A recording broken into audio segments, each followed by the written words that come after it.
Hi guys, may nagtanong kung paano ba daw mag-edit ng video sa CapCut or paano mag-attach ng pictures sa videos. Kaya halika, turuan ko kayo kung paano. Click nyo lang ang new project. Yan, yung new project. Tapos, pipili kayo kung ano yung videos na gagamitin nyo. Tapos, add. Then, paka-loading naman. Pagkatapos nyan, ayan, napili na, no? Then, pindutin yung overlay. Tapos, yung picture na gusto nyo, i-attach doon sa video. Yan. Then, pwede mo pa yung i-adjust, palakihin, or paliitin. Pwede mo pa yan i-crop. Yan. Pindutin nyo lang yung mga pinipindot ko dyan. Naka-screen record naman. Tapos, piliin nyo lang kung ano yung sakto sa picture. Kayo nang bahala dyan kung ano yung pipiliin nyo. Tapos, pwede mo yung i-move kung saan mo gustong ilagay. Tapos, kung gusto mo pang mag-add ulit ng pictures or video na i-attach, pili ka ulit. Then, ilagay mo na naman doon. Dyan sa video na yan. Tapos, i-edit mo ulit, i-crop mo yung picture, tapos ikaw nang bahala kung anong size yung gusto mo.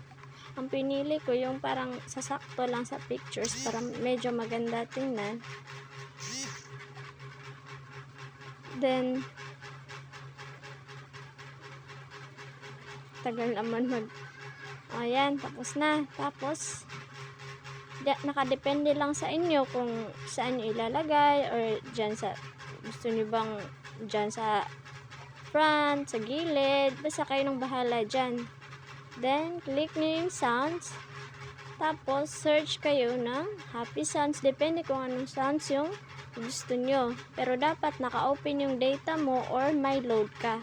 Kasi, walang lalabas dyan kung wala kang load. Then, click mo yung sounds, yung music. Ayan, naka-attach na yung picture. Pero, kung gusto mo naman yung picture, hanggang matapos yung video, nandun yung picture, pwede mo pa yung edit yan. Pataasin mo yung picture hanggang sa matapos yung video.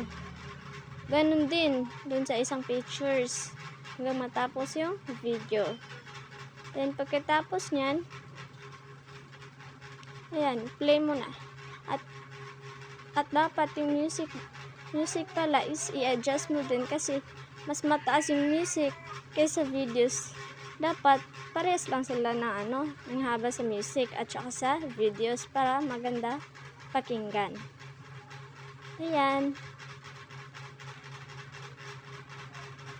Dapat nakamute pala yung nakadepende lang din sa inyo kung i-mute niyo ba yung sound sa videos or hindi.